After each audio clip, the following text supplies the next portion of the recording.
Hello दोस्तों, मैं हूं आपका दोस्त, आपका होस्ट, और मैं आप सभी का स्वागत करता हूं आपके अपने स्माइलिंग ज्ञान के यूट्यूब चैनल पर। जैसा कि हमने पिछले वीडियो में कुछ क्वेश्चन के सॉल्यूशन देखे जो कि गेट 2026 जो आपके एग्जाम हुआ था उसमें पूछा गया था।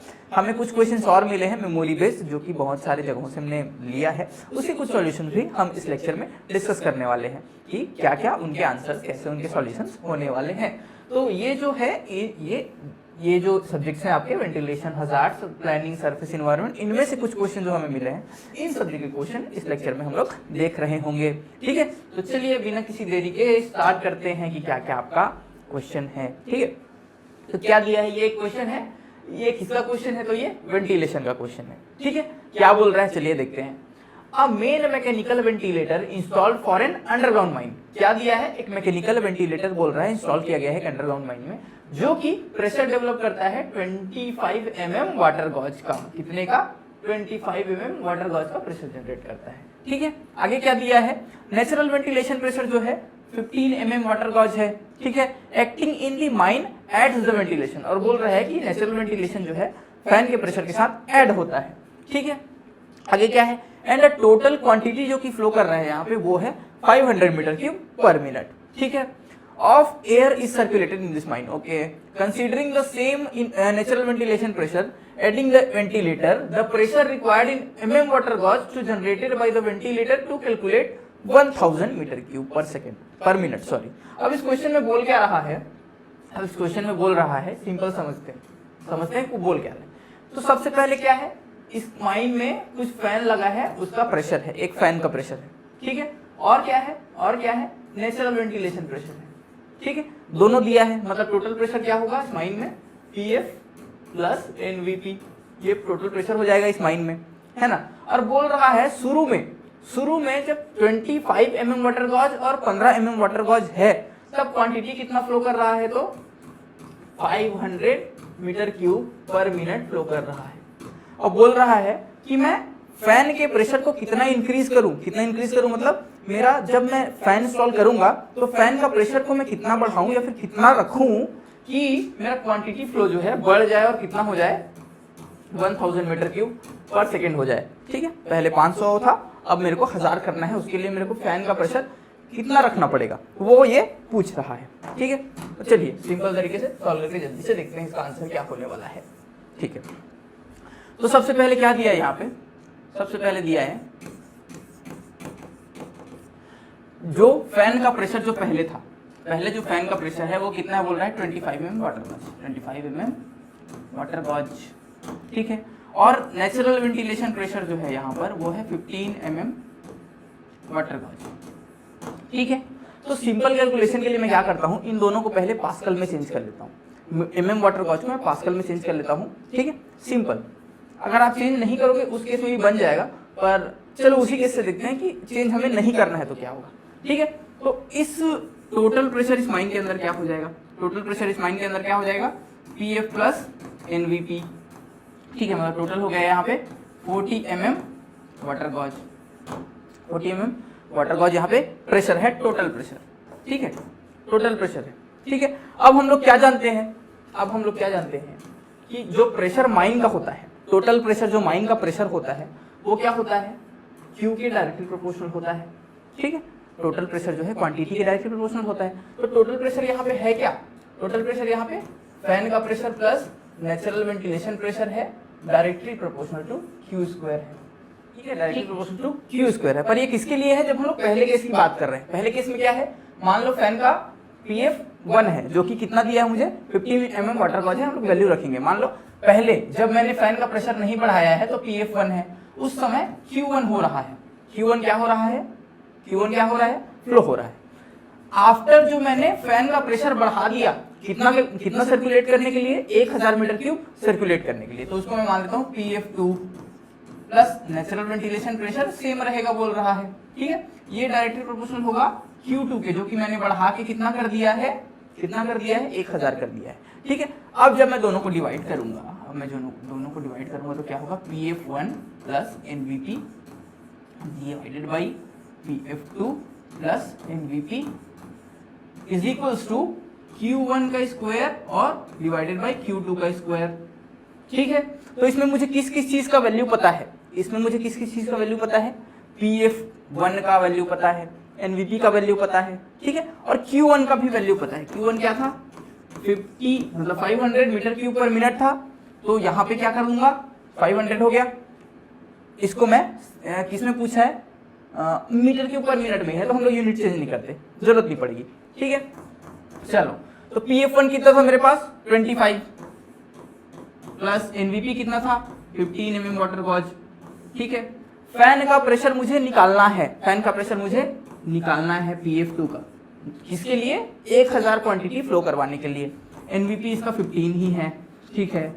Q1 कितना था 500 का स्क्वायर हो गया, यहाँ पे Q1 500 था, तो Q2 मुझे क्या करना है 1000 फ्लो करवाना है, तो 1000 का स्क्वायर, ठीक है।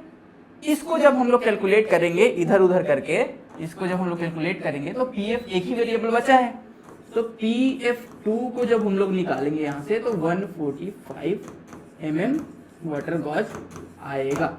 सीधे वाटर गॉज में आंसर आ जाएगा। क्यों आ जाएगा सीधे वाटर गॉज में आंसर, क्योंकि हमने रेशियो लिया है एक दूसरे का, तो सारे यूनिट्स आपस में कैंसिल हो जाते हैं, तो जो यूनिट में पहले हम लोग लिए थे उसी यूनिट में हमें आंसर मिल जाएगा। तो PF2 मतलब फैन का प्रेशर हमें कितना रखना पड़ेगा, तो वो होगा 145 mm वाटर गॉज, और ये पूछा किस में है, तो वाटर गॉज में ही पूछा है प्रेशर को। mm वाटर गॉज में कितना होगा वेंटिलेटर का प्रेशर 1000 क्वांटिटी फ्लो करवाने के लिए, ठीक है, क्लियर है।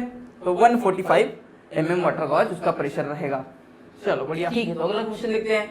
ये भी आपका क्या है, वेंटिलेशन का क्वेश्चन है। अब इसमें बोला क्या है कि in an underground mine in air flows 20 नहीं, यहाँ पे ये 30 होगा, टाइपिंग मिस्टेक हुआ होगा, ये है आपका 30 मीटर क्यूब पर सेकेंड आएगा, ठीक है। 30 मीटर क्यूब पर सेकेंड का फ्लो हो रहा है, ठीक है, का एयर फ्लो हो रहा है, मतलब क्यू जो आपका है कितना फ्लो हो रहा है 30 मीटर क्यूब पर सेकेंड, ठीक है। अब बोल रहा है क्या, हैविंग अ डायामीटर, जो कि आपका एयर फ्लो हो रहा है उसका डायामीटर कितना है, तो 5 मीटर है, ठीक है। लेंथ जो है 500 मीटर है।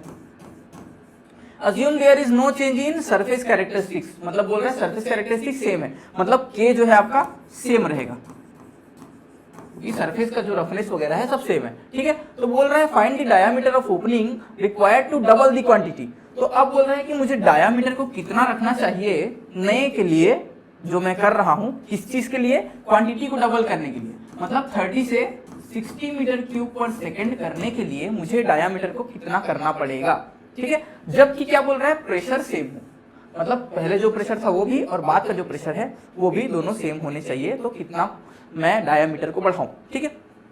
तो ये जो केस है ये पहला केस है।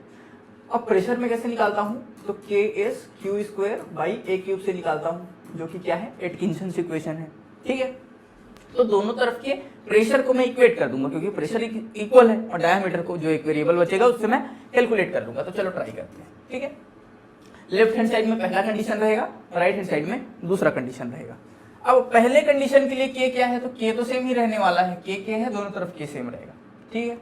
अब एस क्या है, तो सरफेस एरिया होता है, सरफेस एरिया मतलब पेरीमीटर इनटू लेंथ। पेरीमीटर कितना है, पाई डी होता है पेरीमीटर, पाई डी कितना है 5 है, लेंथ कितना है 500 है, पाई डी एल हो गया, pi D L surface area हो गया, इनटू क्वांटिटी का स्क्वायर, क्वांटिटी पहले कितना है 30 का square divided by A cube. A क्या, एरिया क्या होता है pi D square by 4, pi D कितना है यहाँ पे 5 पाई डी स्क्वायर बाई 4 का क्यूब, एरिया का क्यूब होता है ना, एरिया का क्यूब होता है। ये हो गया लेफ्ट हैंड साइड का।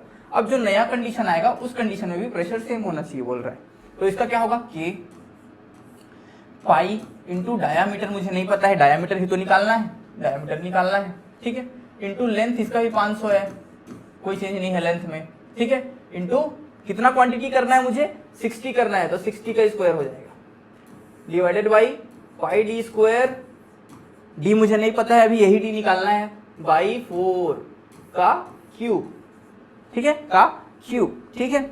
अब दोनों तरफ को इक्वेट कर दिए हम लोग, मतलब यहाँ पे काम खत्म हो गया हमारा, यहाँ पे काम खत्म हो गया, बस इक्वेट कर दिए। अब डी का वैल्यू निकालना है, के दोनों तरफ सेम है तो के कैंसिल हो जाएगा, ठीक है, पाई भी कैंसिल हो जाएगा, ठीक है, 500 भी कैंसिल हो जाएगा, ठीक। तो बचा क्या तो बचा क्या जी, यहाँ 5 बचा, यहाँ पे 30 का स्क्वायर बचा, यहाँ पे पाई का कितना, पाई की पावर 3 और 5 की पावर 6 बचा, ठीक है। और 4 की पावर 3 जो है ऊपर चल गया। यहाँ क्या आएगा वैसी, d इंटू 60 का स्क्वायर डिवाइडेड बाई पाई का क्यूब इंटू डी की पावर 6 और ऊपर चला जाएगा 4 का क्यूब। 4 का क्यूब इधर और इधर से कैंसिल हो गया, ठीक है, कैंसिल हो गया। पाई क्यूब भी कैंसिल हो गया, पाई क्यूब भी कैंसिल हो गया। अब क्या बचा, 5 इंटू 30 का स्क्वायर इज इक्वल्स टू, हाँ नीचे भी बचा है ना 5 पावर 6, 5 की पावर 6। इधर बचा है डी 1 और यहाँ पे कैंसिल हो जाएगा तो d5 बचेगा, ठीक है, d5 बचेगा, d5 बचेगा। अब क्या होगा, 60 का स्क्वायर ऊपर में रहेगा डिवाइडेड बाई d की पावर 5, ठीक है। तो d की पावर 5 क्या रहेगा, d की पावर 5 इधर आएगा तो 60 का स्क्वायर इज इक्वल्स टू, यहाँ भी 5 का एक पावर है, 5 का पावर 6 हट के 5 की पावर 5 हो जाएगा, तो 5 की पावर 5 डिवाइडेड बाई 30 का स्क्वायर नीचे आ जाएगा, 30 का स्क्वायर। इसको कैलकुलेट कर लेंगे d के लिए, इसको d के लिए कैलकुलेट कर लेंगे कितना आ रहा है, तो ये आपका आएगा 6.59 अप्रोक्स, 6.59 के अप्रोक्स आएगा आपका डायामीटर। किसमें आएगा, मीटर में। मतलब मुझे 5 मीटर का डायामीटर जो था उसको हटा के कितना रखना पड़ेगा, 6.5 मीटर डायामीटर रखना पड़ेगा। उस केस में क्या होगा, आपका प्रेशर सेम रहेगा और क्वांटिटी बढ़ जाएगा। कितना हो जाएगा, डबल हो जाएगा, ठीक है, क्लियर है, बढ़िया। तो आपका आंसर है 6.59, ठीक है। चलो ये देखते हैं क्या है, ये भी वेंटिलेशन का क्वेश्चन है। ये किसका क्वेश्चन है, बूस्टर फैन का क्वेश्चन है। सिर्फ यहाँ पे कुछ कैलकुलेशन भी नहीं दिया है, बस आपको दे दिया है कि बूस्टर फैन के निकालने के लिए, उसका प्रेशर निकालने के लिए इनमें से कौन सा जो रिलेशन है वो सही है, ठीक है।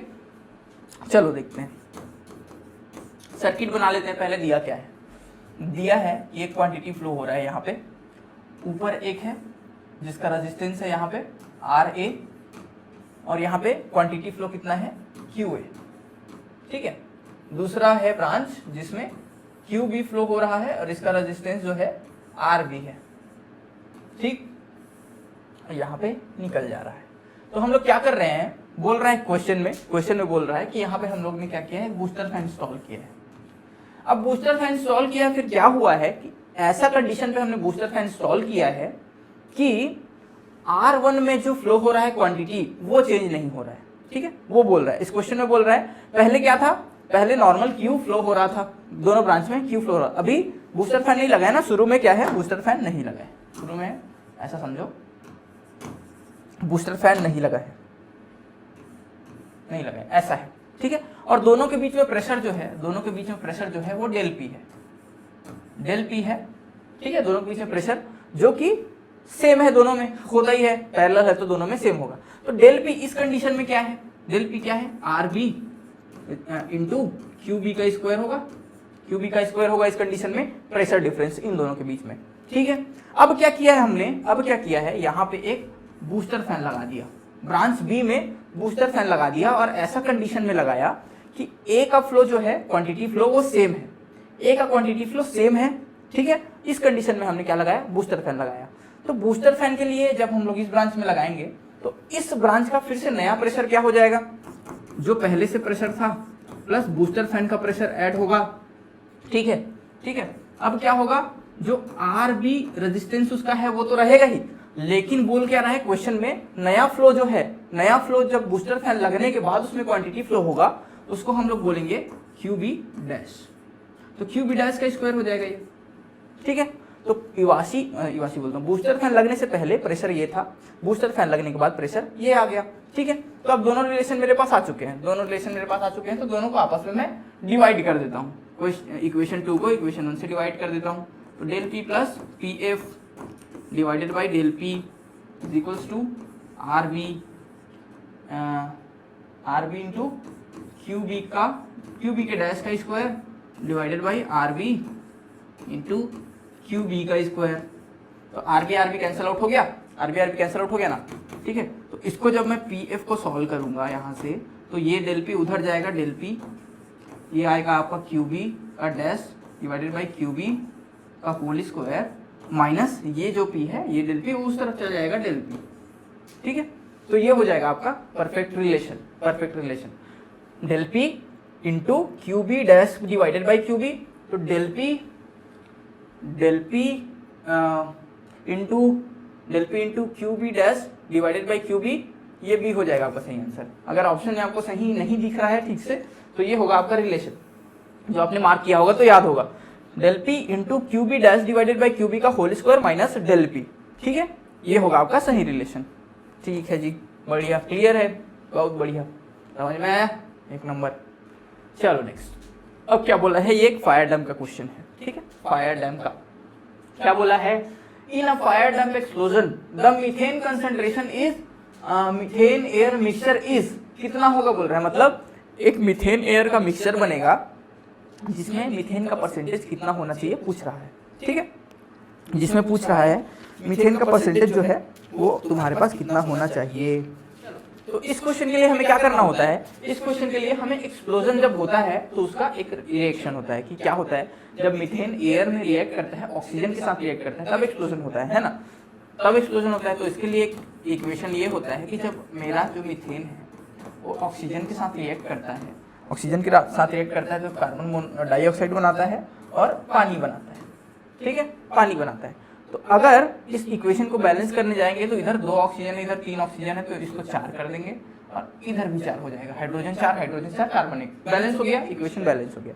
तो ये इक्वेशन होता है, मतलब इक्वेशन नहीं, ये होता है आपका केमिकल रिएक्शन जिसमें एक्सप्लोजन होता है, ठीक है। तो अब इसमें हम लोग क्या देख सकते हैं कि एक CH4 जो है क्या कर रहा है, 2 O2 को कंज्यूम कर रहा है, मतलब एक CH4 के लिए, एक वॉल्यूम के लिए मेरे को 2 वॉल्यूम ऑक्सीजन चाहिए, ठीक है, एक वॉल्यूम के लिए 2 वॉल्यूम ऑक्सीजन चाहिए, ठीक है, इतना क्लियर है, ठीक है। एंड एक वॉल्यूम ऑफ एयर के लिए जो यहाँ पे दिया है ना, assume air contains 79% oxygen, nitrogen and 21% oxygen, मतलब बोल रहा है कि अगर एक वॉल्यूम ऑफ एयर है, नॉर्मल एयर, तो उसको कितना लगेगा, 0.2 वॉल्यूम ऑफ 1 वॉल्यूम ऑफ कितना लगेगा, ऑक्सीजन का लगेगा, ठीक है। एक वॉल्यूम ऑफ एयर का 0.21 वॉल्यूम आपका ऑक्सीजन का लगेगा, ठीक है। तो एक वॉल्यूम ऑफ ऑक्सीजन का कितना लगेगा, एक वॉल्यूम ऑफ ऑक्सीजन का कितना लगेगा, 1 divided by 0.21 volume of air का लगेगा, ठीक है, 21 वॉल्यूम ऑफ एयर का लगेगा। तो यहाँ पे हमें 2 ऑक्सीजन के लिए चाहिए, क्योंकि 2 ऑक्सीजन क्या ले रहा है, एक मीथेन ले रहा है, तो 2 ऑक्सीजन के लिए देखते हैं। तो 2 वॉल्यूम ऑफ ऑक्सीजन कितना लेगा, 1 डिवाइडेड बाई 0.21 इंटू 2 लेगा, इतना लेगा 2 वॉल्यूम ऑफ O2। और अगर एक volume of CH4 2 volume of O2 लेता है, मतलब एक वॉल्यूम ऑफ CH4 क्या लेगा, जो 2 वॉल्यूम ऑफ O2 ले रहा है उतना ही एयर लेगा, तो 2 divided by 0.21 volume of air लेगा, ठीक है, इतना एयर लेगा कौन, एक वॉल्यूम ऑफ मीथेन, एक वॉल्यूम ऑफ मीथेन कितना लेगा, इतना वॉल्यूम ऑफ एयर को लेगा, ठीक है। अब ये कितना होता है, ये होता है 9.52 वॉल्यूम ऑफ एयर, मतलब एक मीथेन क्या करेगा, एक मीथेन एक्सप्लोजन के लिए इतना वॉल्यूम ऑफ नॉर्मल एयर को लेगा, तभी वो साथ में मिक्सचर होके क्या कर पाएगा, एक्सप्लोजन कर पाएंगे, ठीक है। तो CH4 का वॉल्यूम कितना है, यहाँ पे CH4 का वॉल्यूम यहाँ पे है कितना, 1 वॉल्यूम ले रहे हैं, इसके लिए एयर का वॉल्यूम कितना है, 9.52 है, ठीक है। तो टोटल वॉल्यूम कितना हो गया, टोटल वॉल्यूम जो गैस में है वो कितना हो गया, 10.52 वॉल्यूम हो गया, 10.52 वॉल्यूम हो गया, ठीक है। अब 10.52 वॉल्यूम में एक वॉल्यूम जो है CH4 का है, एक वॉल्यूम CH4 का है, ठीक है। तो परसेंटेज अगर हम लोग मीथेन का निकालेंगे टोटल वॉल्यूम ऑफ एयर में, टोटल वॉल्यूम कितना है 10.52 और मीथेन का वॉल्यूम इसमें कितना था 1 इंटू 100, ठीक है। तो इतना परसेंटेज जो है आपका मीथेन रहेगा नॉर्मल एयर में, तभी एक्सप्लोजन होगा। अगर ये वाला एयर है, ये वाला कंपोजिशन का एयर है जिसमें 79% नाइट्रोजन है और 21% ऑक्सीजन है, तो आपका कितना परसेंटेज रहना चाहिए मीथेन, तो ये आएगा आपका 9.50%, 9.5%। बढ़िया, जो भी मार्क किए खुश हो जाओ, 9.5%। ठीक है, ओके चलो नेक्स्ट देखो क्या दिया है। A gradually expanding duct fitted to the outlet of the exhaust fan. Exhaust fan के क्या, एग्जॉस्ट फैन के बाहर में जो एक ग्रेजुअली एक्सपांडिंग इंस्ट्रूमेंट लगा होता है उसको क्या बोलते हैं, इसको बोलते हैं ईवासी। ईवासी, ठीक है, पता होगा सबको, ये सिंपल है ना, ईवासी बोलते हैं। ये जो है ना, ये लगा हुआ है, ये इसी को ईवासी बोलते हैं, जो चोंगा जैसा आपको दिख रहा है। ठीक है, चलो तो नेक्स्ट क्वेश्चन क्या है, ये हजार्ड्स का जो आपका डिसीज होता है, लंग डिसीजेस, वो पूछ रहा है इस क्वेश्चन में कि आपका कौन सा डिसीज के कारण ये चीज आपके फेफड़ों में, आपके लंग्स में दिखेगी, है ना। तो द कोबवेव लाइक अपीयरेंस किसकी वजह से होता है, मतलब किस इनमें से किस बीमारी में कोबवेव लाइक अपीयरेंस आपके लंग्स के अंदर दिखाई देता है। तो वो जो मेन होता है एस्बेस्टोस का जो डस्ट होता है, वो उसके कारण आपका जो एस्बेस्टोसिस जो है, इस बीमारी में क्या होता है, आपके लंग्स में जो है कॉबवेव लाइक अपीयरेंस दिखाई देता है जब हम लोग रेडियोग्राफ से चेक करते हैं तो। ठीक है, तो इसका सही आंसर होगा एस्बेस्टोसिस। ये जो एस्बेस्टोसिस आपका डिसीज होता है जो कि डस्ट से होता है माइंड के अंदर के, उसकी वजह से ये आपका अपीयरेंस आपके फेफड़ों में दिखाई देता है। ठीक है, बढ़िया, चलो ठीक है। ये क्या है, बीओडी का क्वेश्चन है, चलो देखते हैं BOD. BOD BOD surface environment का क्वेश्चन है ये, चलो देखते हैं क्या है। ठीक, चलो बढ़िया। तो क्या दिया है यहाँ पे, बीओडी पूछा है जनरल, सिंपली मेरे क्या पूछा है, बीओडी। ठीक है, तो बीओडी इसमें दिया क्या है, देखो क्या दिया है, बायोलॉजिकल ऑक्सीजन डिमांड का टेस्ट हो रहा है, जिसमें क्या दिया है, 15 ml of waste water sample को डाइल्यूट किया गया डिस्टिल्ड वाटर से 300 ml की बोतल को भरने के लिए। अब मेरे पास एक बोतल है, ठीक है, जिसमें 15 ml वेस्ट वाटर था, 15 ml, ठीक है, उसको मैंने डिस्टिल्ड वाटर से पूरा भर दिया।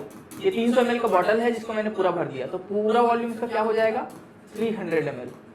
ठीक है, तो V इनिशियल कितना है, 15 ml, और V फाइनल जो है इसमें 300 ml।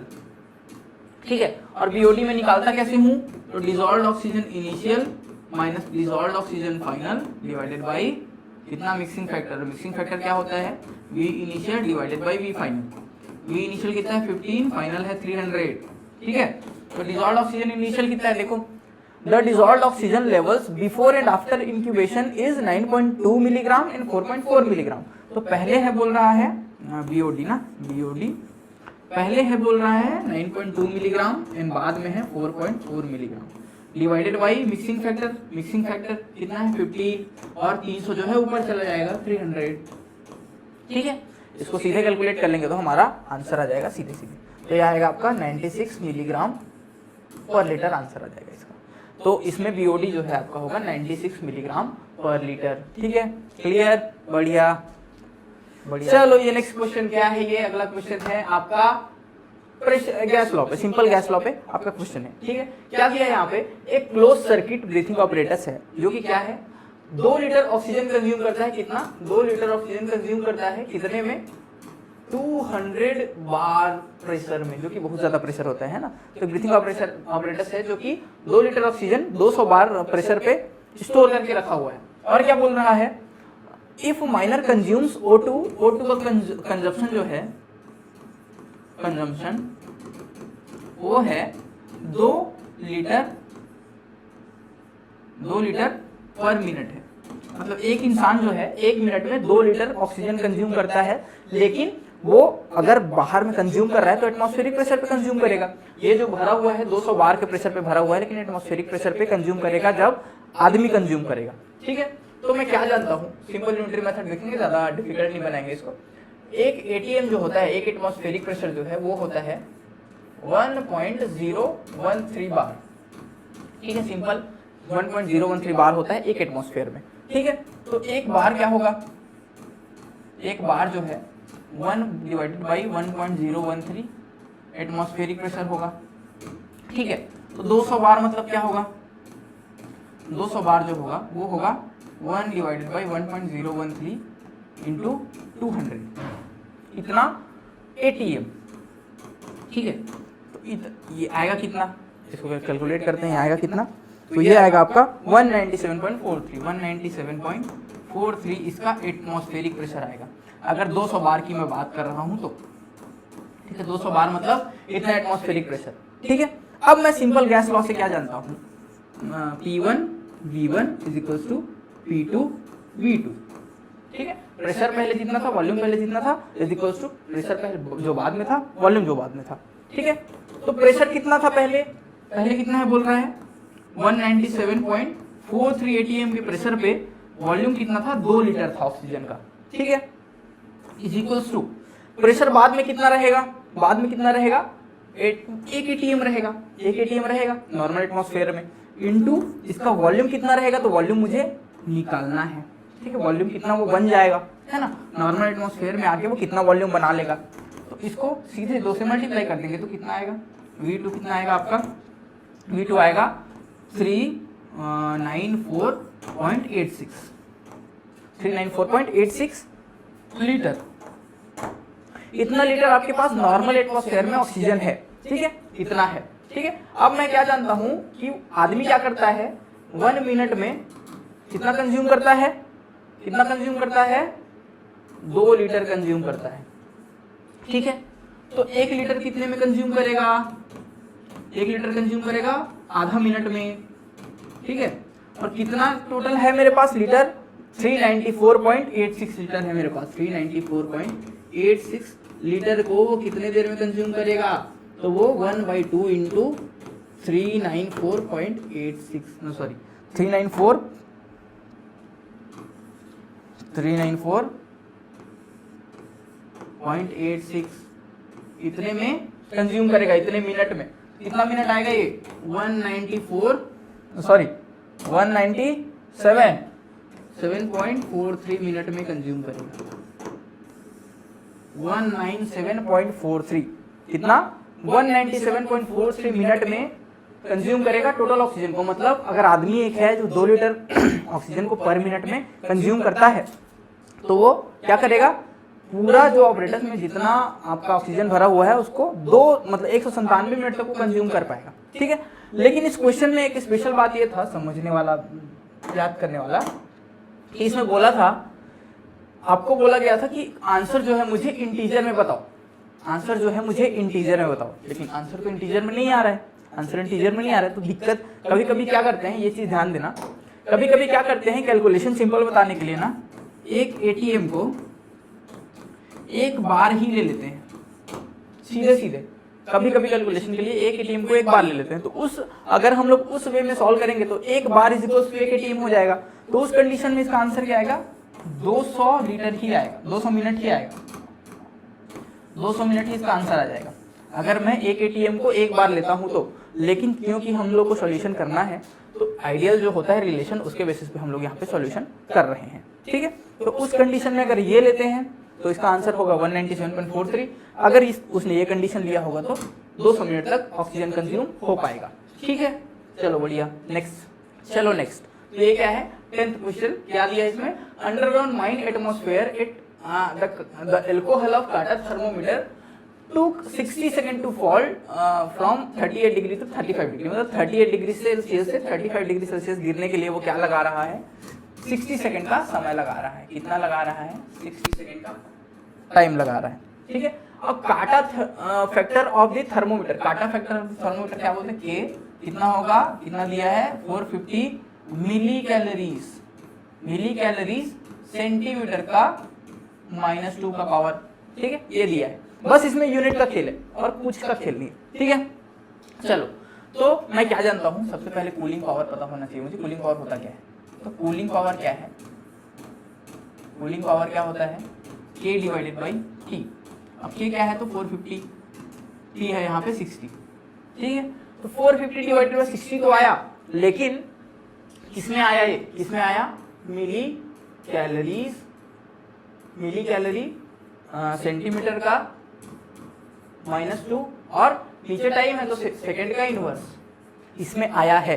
लेकिन मुझे लाना किसमें है, तो वाट पर मीटर स्क्वायर में लाना है, वाट पर मीटर स्क्वायर में। अब वाट क्या होता है, जूल पर सेकेंड होता है, जूल पर सेकेंड होता है, ठीक है।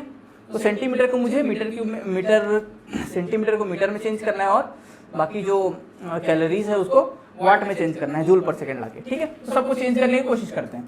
तो क्या जानता हूँ मैं, एक कैलोरी कितना होता है 4.18 जूल, 18 जूल होता है, ठीक है। तो एक मिली कैलोरी कितना होगा, एक मिली कैलोरी होगा 4.18 इंटू 10⁻³ जूल, ठीक है, ठीक, इतना होगा। अब एक मिली कैलोरी को जूल में कन्वर्ट कर दिया मैंने, ठीक है। अब क्या तो पर सेकंड में करना पड़ेगा, मतलब सेकंड भी तो है ना इसमें, मीटर की स्क्वायर भी है, सेकंड भी है। तो सबसे पहले सेंटीमीटर को देखते हैं। एक सेंटीमीटर बराबर क्या होता है 10⁻² मीटर, ठीक है। तो एक सेंटीमीटर का स्क्वायर क्या होगा 10⁻⁻4 मीटर स्क्वायर, ठीक। तो किसको कैलकुलेट कर लिया हमने, कैलोरी को जूल में कर लिया, सेंटीमीटर को मीटर क्यूब में, सेंटीमीटर को मीटर में कर लिया, और सेकंड तो सेकंड में ही है, तो सेकंड को चेंज करने की जरूरत नहीं है हमें, यहाँ भी जूल पर सेकंड लाना पड़ेगा। तो जूल पर सेकंड जो होके वाट ही हो जाएगा, ठीक है। तो ये हो गया सबका कन्वर्जन। अगर मैं इसको देखूं सेंटीमीटर स्क्वायर और मीटर स्क्वायर है, तो अगर मैं इसको देखूं तो ये सेंटीमीटर की पावर -2 और ये क्या हो जाएगा 10⁻4 मीटर की पावर -2 हो जाएगा। इन्वर्स कर दूंगा तो 1 सेंटीमीटर की पावर -2 क्या होता है 10⁻4 मीटर का -2, ठीक। अब सीधे कन्वर्ट करने की कोशिश करते हैं। मिली कैलोरी पर सेंटीमीटर स्क्वायर, मिली कैलोरी सेंटीमीटर की पावर -2 सेकेंड का इनवर्स, ये क्या होगा, एक मिली कैलोरी बराबर कितना है, एक मिली कैलोरी 4.18 इंटू 10⁻³ जूल, जूल है ये, ठीक है। मिली कैलोरी का आ गया, ठीक है, मिली कैलोरी का आ गया। अब क्या सेंटीमीटर का देखेंगे, सेंटीमीटर कितना है, एक सेंटीमीटर की पावर -2 है 10⁻4 मीटर की पावर -2 है, ठीक है, ठीक है। ये हो गया 10⁻4, ठीक है। और क्या रहेगा, और क्या बचा, और क्या बचा, ये क्या आया मिली कैलोरी का, किस में आ गया, मिली कैलोरी का जूल में आ गया, सेंटीमीटर का मीटर -2 में आ गया, ठीक है। और सेकंड का सेकंड ही रहेगा, सेकंड का सेकंड ही रहेगा, सेकंड को चेंज नहीं करना है, सेकंड को चेंज नहीं करना है। ये कितना आया, कितना आया, इसको कैलकुलेट करोगे तो 41.8 आएगा। कैसे आएगा, ये जूल है, ये जूल है, ये सेकंड नीचे आ जाएगा, ठीक है, और ये मीटर की पावर -2, तो 41.8, ठीक है, 41.8 जूल पर सेकंड क्या होता है वाट मीटर की पावर -2, ठीक। तो इतना यूनिट का मतलब क्या हुआ 41.8। तो मेरा क्या है कूलिंग पावर, कूलिंग पावर पहले से मेरा आ चुका था 450 डिवाइडेड बाय 60, लेकिन किसमें आया था मिली कैलोरी पर सेंटीमीटर स्क्वायर पर सेकंड में आया था, लेकिन अब इसका मतलब होता है इतना, तो ये क्या आ जाएगा इंटू 41.8, इसको करोगे तो किसमें आ जाएगा watt second, sorry watt meter की पावर -2, इसमें आ जाएगा इसका आंसर। अब इसको सीधे तुम लोग कैलकुलेट कर लोगे तो इसका आंसर अप्रॉक्स 314 वाट मीटर की पावर -2, ये लगभग आंसर आएगा, ठीक है। इतना बड़ा करे हैं, लेकिन इतना बड़ा करने की जरूरत नहीं है, बस यूनिट कन्वर्जन हुआ है, जिसको यूनिट कन्वर्जन आता होगा उसके लिए 2 मिनट का क्वेश्चन था, ठीक है, 2 मिनट का क्वेश्चन था, ठीक है। आपको बस ये पता होना चाहिए कि कूलिंग पावर जो है वो क्या है, ठीक है, कूलिंग पावर है क्या।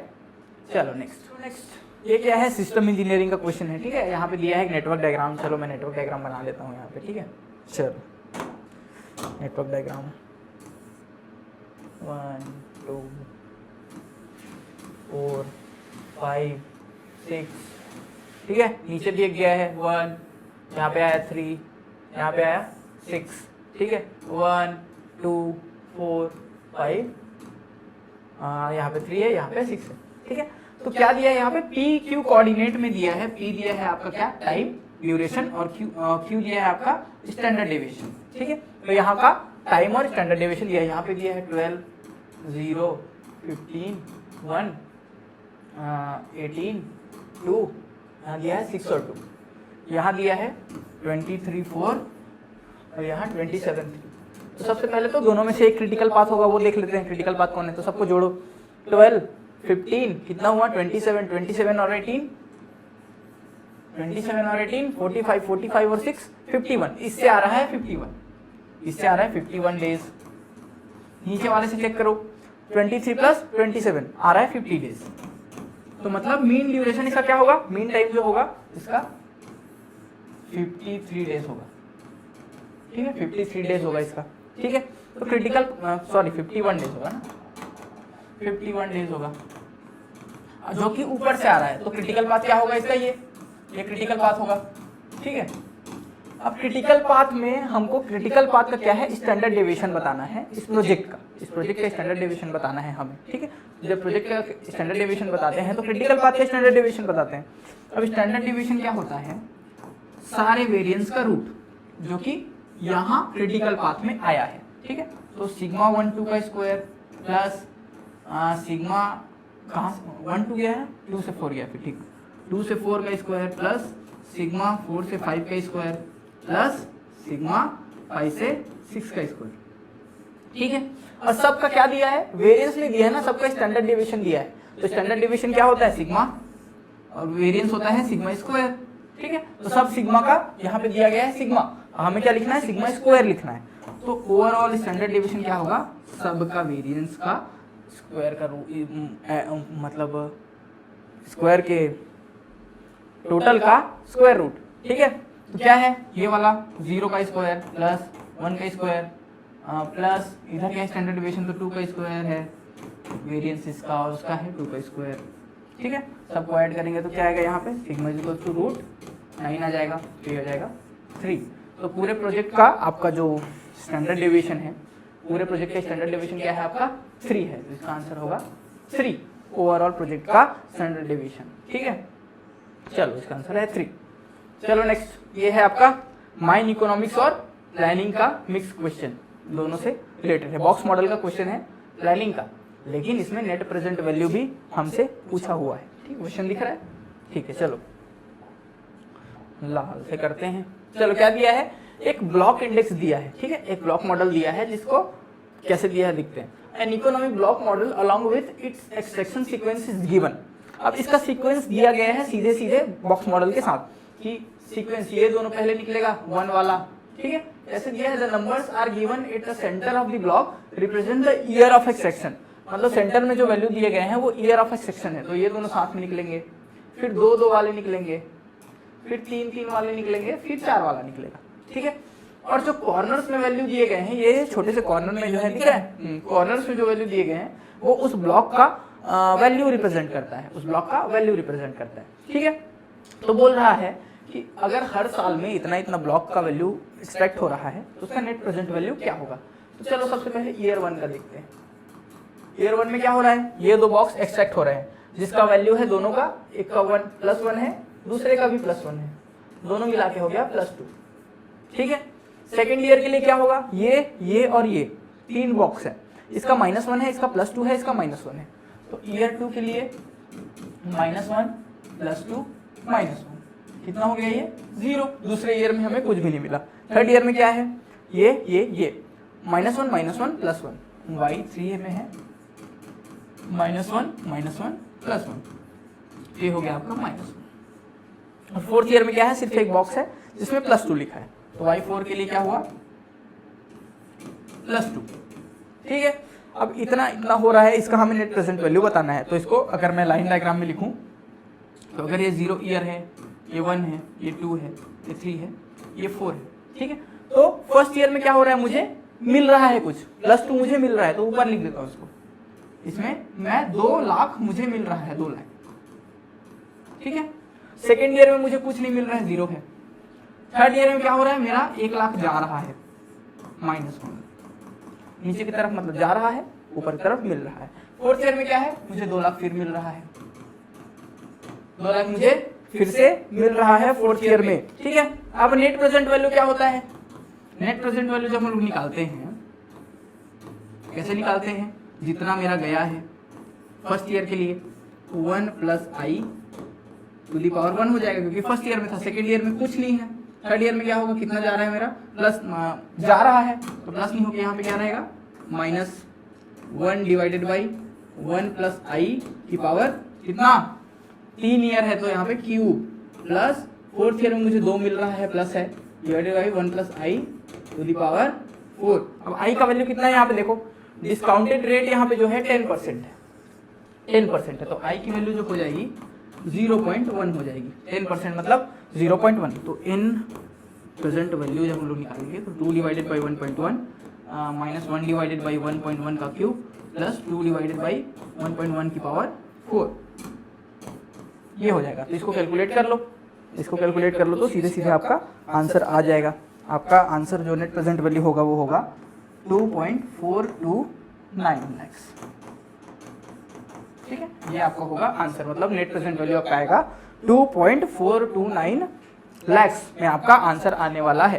ठीक है, नेक्स्ट क्वेश्चन देखते हैं। इसमें क्या है, इकोनॉमिक्स का क्वेश्चन है जो कि डिक्लाइनिंग बैलेंस मेथड और रिड्यूसिंग बैलेंस मेथड के मेथड पे आया हुआ है। चलो जल्दी देखते हैं इसको क्या होता है। इसका क्या है जी, कौन से, इससे चलो यहाँ पे क्या दिया है, सबसे पहले दिया है एक हम लोग सॉवेल ले रहे हैं, सॉवेल खरीद रहे हैं जिसका इनिशियल कॉस्ट कितना है, इनिशियल कॉस्ट जो है 20 CR है और उसका सैलवेज वैल्यू दिया हुआ है 2 करोड़। ठीक है, लेकिन यहाँ पे क्या रिप्रेजेंट कर रहा है, इनिशियल कॉस्ट को रिप्रेजेंट कर रहा है P से और सैलवेज वैल्यू को रिप्रेजेंट कर रहा है S से। ठीक है, आपका लाइफ दिया गया है, लाइफ 10 years। ठीक है, और डिप्रिसिएशन रेट को कैलकुलेट करने का फॉर्मूला दिया है क्या, 1 divided by S by P की पावर 1 बाई N। तो S क्या है यहाँ पे, सैलवेज वैल्यू है, और I क्या है, मतलब S क्या है, सैलवेज वैल्यू, और P है इनिशियल कॉस्ट। तो ये क्या हो जाएगा 1 minus salvage value 2, initial cost है 20 और पावर है 1 बाई N, मतलब लाइफ है 10 years। 1 डिवाइडेड बाई 0.1 की पावर 0.1, ये हो जाएगा आपका डिप्रिसिएशन रेट, जो कि होने वाला है आपका 0.2056, मतलब क्या हुआ 20.56%। तो ये क्या है आपका डेप्रिसिएशन रेट आ गया, डेप्रिसिएशन रेट आ गया। अब आगे का प्रोसेस क्या है, आगे का प्रोसेस है कि मुझे क्या बताना है, depreciated amount in second year बताना है। तो डेप्रिसिएशन अमाउंट सेकेंड ईयर के लिए क्या करता हूँ, मैं फर्स्ट ईयर का बुक वैल्यू निकालूंगा, फिर उसका डेप्रिसिएशन से मल्टीप्लाई कर दूंगा, तो मेरे पास आ जाएगा। ठीक है, चलो second year depreciation, second year depreciation, इसके लिए क्या करता हूं मैं, इनिशियल कॉस्ट रहता है, ठीक है, उसका 1 माइनस डेप्रिसिएशन रेट कितना रहता है, डेप्रिसिएशन रेट। तो इसको मैं करूंगा तो क्या होगा, इसको करूंगा तो मुझे मिल जाएगा book value after first year, मतलब फर्स्ट ईयर के बाद मेरा कितना वैल्यू में वो मतलब बेच सकता हूं मैं उसको। ठीक है, तो फर्स्ट ईयर के बाद ये बुक वैल्यू है। अब पूछ रहा है कि सेकेंड ईयर में कितना डेप्रिसिएशन होगा। ठीक है, तो सेकेंड ईयर में एक फिक्स परसेंटेज डेप्रिसिएशन होगा। ये फर्स्ट ईयर के बाद मेरे पास बचा हुआ है और इसका डेप्रिसिएशन होगा उतना परसेंट, मतलब 0.2056, इतना मेरे पास डिप्रिसिएशन होगा सेकेंड ईयर में। ठीक है, इनिशियल कॉस्ट मेरे पास कितना है 20, 1 माइनस डिप्रिसिएशन रेट कितना है 0.2056 इंटू 0.2056, ये आ जाएगा। तो ये क्या होगा, सेकेंड ईयर का जितना डिप्रिसिएशन होगा वो आएगा यहाँ पे 3.26 CR, ये आपका हो जाएगा डिप्रिसिएशन सेकेंड ईयर में। ठीक है, सेकेंड ईयर में इतना परसेंटेज डिप्रिसिएशन होगा। ठीक है, चलो 3.26 करोड़ इसका आंसर होने वाला है। ये कि मैंने फर्स्ट वीडियो में भी डिस्कस कर लिया था, फिर आ गया तो मैंने फिर डिस्कस कर दिया। चलो नेक्स्ट, तो ये है आपका माइन प्लानिंग का क्वेश्चन। इसमें क्या हुआ है कि 3 एरिया जिसमें हमने 3 बोरहोल ड्रिल किए हैं। ठीक है, और हर बोरहोल जो ड्रिल हुआ है उसमें कुछ लेंथ में कुछ परसेंटेज ऑफ ग्रेड हमें ओर का मिला है। ठीक है, तो पहले हमें क्या करना पड़ेगा, हर होल का एवरेज ग्रेड निकालना पड़ेगा, फिर हम पूरे एरिया का मीन ग्रेड निकाल लेंगे। ठीक है, तो हम जब होल 1 की बात करेंगे, होल 1 की बात करता हूं मैं, तो क्या है यहाँ पे 6 मीटर में 63% है, 6 मीटर में 63% है, प्लस और 6 मीटर में फिर से 66% है, और टोटल बोर होल का ड्रिल कितना हुआ है तो 12 मीटर। तो इसका आंसर आपका आ जाएगा कितना, इसका हो जाएगा आपका एवरेज निकालेंगे तो 64.5% आ जाएगा। ठीक है, अगर मैं होल 2 का बात करूं, तो इसमें 6 मीटर ड्रिल हुआ है कितने ग्रेड पे 60% पे, प्लस 4 मीटर ड्रिल हुआ है 64% पे, डिवाइडेड बाई टोटल ड्रिल हुआ है 10। तो इसका एवरेज ग्रेड कितना आ जाएगा होल 2 के लिए 61.6%। ठीक है, और अगर मैं क्या करूं होल 3 का बात करूं, तो इसमें हुआ है 8 मीटर का ड्रिल हुआ है कितने के लिए 8 मीटर का ड्रिल हुआ है कितने के लिए, 64% के लिए, प्लस 7 मीटर का ड्रिल हुआ है 62% के लिए, टोटल ड्रिल हुआ है 15। ठीक है, तो इसका एवरेज अगर हम लोग देखेंगे तो ये आ जाएगा 63.08%। ठीक है, तो तीनों होल के ग्रेड हमें मिल गए। अब जब मीन ग्रेड में निकालता हूं, मीन ग्रेड निकालता हूं तो क्या करता हूं, एरिया 1 का फिर उसके बोरहोल का ग्रेड प्लस एरिया 2 फिर उसके बोरहोल का ग्रेड फिर एरिया 3 फिर उसके बोरहोल का grade divided by total area. ठीक है, मीन ऐसे वैल्यू के ऐसे ही निकालते हैं ना। ठीक है, तो ऐसे करेंगे तो उस पूरे एरिया का जो है मीन ग्रेड का आंसर मेरे पास आ जाएगा। तो A1 यहाँ पे कितना दिया है, देखो A1 यहाँ पे डायग्राम में दिया है, A1 0.02 किलोमीटर का स्क्वायर, A2 दिया है 0.03 किलोमीटर का स्क्वायर और A2 दिया है 0.03 और A3 दिया है 0.04 किलोमीटर का स्क्वायर। तो लिखो यहाँ पे A1 कितना है 0.02, ग्रेड कितना था होल 1 के लिए 64.5 प्लस A2 का कितना है 0.03 इंटू क्या वो ग्रेड कितना है 2 के लिए 61.6 डिवाइड प्लस एक और है ना एरिया 3 कितना है 0.04 इंटू ग्रेड कितना है होल 3 के लिए 63.08 डिवाइडेड बाय टोटल एरिया मतलब 0.02 प्लस 0.03 प्लस 0.04। इसको सीधे कैलकुलेट कर लेंगे तो हमारे पास कितना आ जाएगा 62.85 के अप्रॉक्स ग्रेड आ जाएगा आपको ओवरऑल ग्रेड। ठीक है, तो आपका आंसर होगा इसके अप्रॉक्स 62.85 के आसपास। ठीक है, चलो नेक्स्ट। ठीक है, तो ये क्या है जी, सिस्टम इंजीनियरिंग का क्वेश्चन है। सिस्टम इंजीनियरिंग का क्वेश्चन, अब इसमें क्या बोला है देखते हैं। अब इसमें क्या बोला है देखते हैं। हाँ ठीक है, क्या बोला है इसमें, शॉवेल है, एक शॉवेल है जिसको हम लोग खरीद रहे हैं। ठीक है, मतलब सिलेक्ट कर रहे हैं क्या के लिए, काम परफॉर्म करवाने के लिए। शॉवेल है जो कि माइन में आप काम करेगा। ठीक है, वो क्या करेगा, 4 ऑपरेशन परफॉर्म कर सकता है अलग अलग कैपेसिटी का। मतलब हमारे पास शॉवेल है, 4 शॉवेल है। सबसे पहले फिर समझते हैं, थोड़ा सा अलग हो गया। 4 शॉवेल है जिसमें हमें सिलेक्ट करना है किसी एक शॉवेल को माइन में अंदर काम करवाने के लिए। 4 मॉडल के शॉवेल हैं, S1, S2, S3 और S4। ठीक है, अब क्या दिया है, अगर वो डंपर का, हर डंपर का ऑपरेटिंग कॉस्ट यहाँ पे दिया है, इसका 800 है, 850 है, 920 है और 1000 है। ठीक है, तो सारे का ऑपरेशन कॉस्ट दिया है। ठीक है, और क्या बोल रहा है, अगर mean arrival rate of dumper loading point is 5 per hour, 5 per hour मतलब अराइवल रेट क्या है, डंपर का अराइवल रेट जो है 5 डंपर पर आवर है। ठीक है, आगे क्या दिया है, the waiting cost of dumper is 200 per hour. Waiting cost 200 per hour है हर एक डंपर का। ठीक है, और अलग अलग ऑपरेटिंग कॉस्ट तो दे ही रखा है, ये शॉवेल का है। ठीक है, और क्या दिया है, the inter arrival time of the dumper and loading time of the shovel follows exponential distribution, जो कि करता है। Ignoring the shovel hiring cost, the shovel type that will have minimum total cost। अब मुझे क्या करना है, एक शॉवेल सिलेक्ट करना है जिसके साथ डंपर का कॉम्बिनेशन होगा और वो मुझे मिनिमम कॉस्ट ला के देगा। ठीक है, तो 4 तरीके से देखेंगे। एक होगा मैं शॉवेल 1 सिलेक्ट करूंगा, शॉवेल 2 सिलेक्ट कर लूंगा, शॉवेल 3 सिलेक्ट कर लूंगा और शॉवेल 4 सिलेक्ट कर लूंगा। ठीक है, तो हर डंपर के लिए क्या है, मीन लोडिंग रेट दिया है। लोडिंग रेट मतलब सर्विस रेट, मतलब म्यू दिया है हर डंपर के लिए अलग अलग के लिए, मतलब हर शॉवेल के लिए, हर शॉवेल के लिए अलग अलग दिया हुआ है।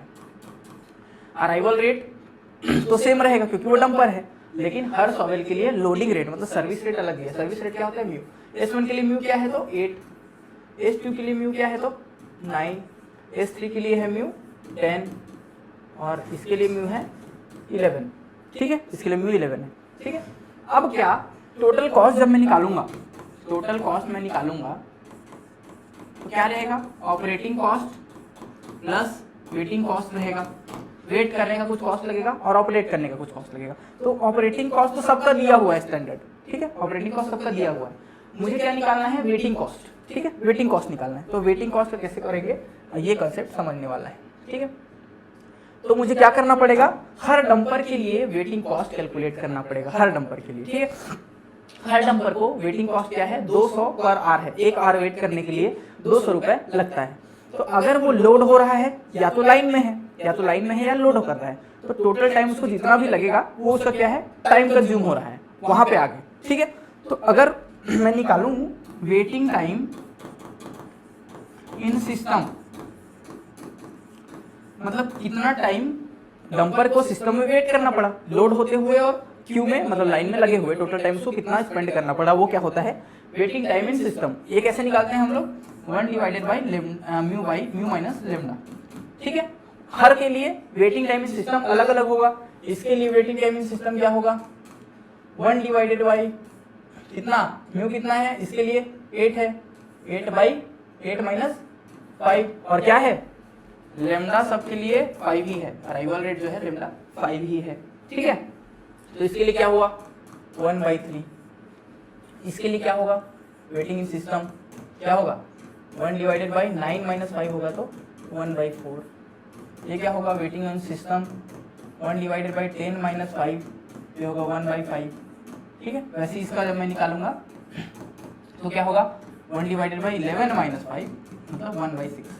मतलब इतना आर्स, ये आर में रहेगा, ये भी आर में रहेगा, सबको वेट करना पड़ेगा किसमें सिस्टम में, ठीक है। तो इसका कॉस्ट कितना है, इसका ऑपरेटिंग कॉस्ट है 800, ठीक है। वेट कितना करना पड़ा 1/3, ठीक है। और एक आर का वेटिंग टाइम कितना है तो 200, वेटिंग रेट कितना है 200, ठीक है। तो कितना आएगा 866.66 के आसपास आएगा अगर मैं उसको ऐड करूं, ठीक है। अगर इसका देखेंगे तो क्या रहेगा 850 है इसका ऑपरेटिंग कॉस्ट, 850 है ऑपरेटिंग कॉस्ट इसका 850 है, प्लस वेटिंग टाइम है इसका 1/4 और वेटिंग टाइम एक आर के लिए है 200, तो इतना, तो ये कितना आया 900 रुपीज आया, ठीक है। ऐसी इसका निकालेंगे तो कितना आएगा, इसका ऑपरेटिंग कॉस्ट है 920, ठीक है, प्लस 1/5 इंटू 200, इसका भी 866 से ज्यादा ही आएगा। और अगर मैं लास्ट वाले का कैलकुलेट करूंगा तो ये भी इसका ऑपरेटिंग कॉस्ट कितना है 1000 प्लस 1/6 इंटू 200, ठीक है। तो इसका मैं कैलकुलेट करूंगा तो भी ये ज्यादा ही आएगा मतलब 866 रुपीज से। मतलब सबसे कम कॉस्ट आपका किस में आ रहा है S1 में आ रहा है, S1 में आपका सबसे लो कॉस्ट आ रहा है अगर मैं वेटिंग टाइम मतलब वेटिंग कॉस्ट और ऑपरेशन कॉस्ट को ऐड कर दूं तो आपका आंसर होगा इसका S1 आपका इसका सही आंसर हो जाएगा, ठीक है। चलो बढ़िया, चलो नेक्स्ट, ठीक है। ये क्वेश्चन है क्या है, ये है हंगेरियन मेथड का क्वेश्चन। अब इसमें एक चीज बस समझने लायक है कि क्या है, कुछ सर्विस इंजीनियर्स हैं और कुछ जॉब्स हैं, ये सब इंजीनियर्स हैं और ये जॉब्स हैं, ठीक है, जो कि मुझे क्या करना है अलॉट करवाना है, हर एक इंजीनियर को एक जॉब देना है। अब यहाँ पे क्या बोला है कि एक कंडीशन यहाँ पे दिया गया है कि कोई भी मतलब सर्विस इंजीनियर 1 जो है S1 जो है वो क्या कर सकता है J3 नहीं परफॉर्म कर सकता। क्यों परफॉर्म नहीं कर सकता ये आखिर में डिस्कस करेंगे। S3 जो है वो जॉब 4 परफॉर्म नहीं कर सकता। अब क्यों परफॉर्म नहीं कर सकता ये जानने लायक है। तो अगर सर्विस इंजीनियर 1 J3 परफॉर्म नहीं कर सकता मतलब क्या है उसका कि S1 अगर J3 को परफॉर्म करेगा तो इतना ज्यादा कॉस्ट लग जाएगा कि मैं उसको J3 देना ही नहीं चाहता, मतलब मेरा काम ही नहीं हो पाएगा। तो इस कंडीशन में क्या करते हैं, इसको इनफाइनाइट मान लेते हैं। क्या करते हैं, इनफाइनाइट मान लेते हैं, मतलब इतना ज्यादा काम, मतलब इतना ज्यादा उसका कॉस्ट हो गया कि मैं S1 को J3 जॉब दे ही नहीं सकता, ठीक है। तो उस कंडीशन में इसको इनफाइनाइट मान लेते हैं या फिर मैक्सिमम मान लेते हैं, या फिर क्या कर देते हैं मैक्सिमम मान लेते हैं, मैक्सिमम, ठीक है। तो अब टेबल बना के देखते हैं भाई, अब टेबल बना के देखते हैं। चलो अब काम करते हैं अपना 4/4 का है ना,